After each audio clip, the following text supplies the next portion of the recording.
There's also no question that we're starting to think about climate solutions.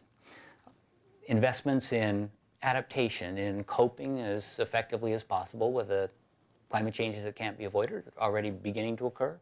We're seeing some kinds of climate adaptations that are heavy-duty engineering solutions, things like flood barriers, where there's a big one in London, there's a barrier under construction in Venice, there's a barrier operating in Rotterdam, big heavy-duty engineering solutions.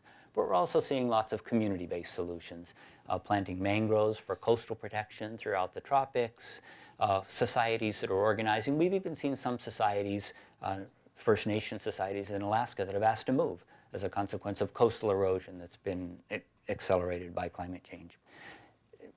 Adaptation really is beginning to occur. The other thing we can do about climate change is mitigation, to actually decrease emissions of heat-trapping gases and to decrease the amount of climate change that occurs. And we're already beginning to see some progress with mitigation. Even though fossil emissions are continuing to increase, we now live in a world where something like 2/3 of total greenhouse gas emissions are covered by some kind of an agreement.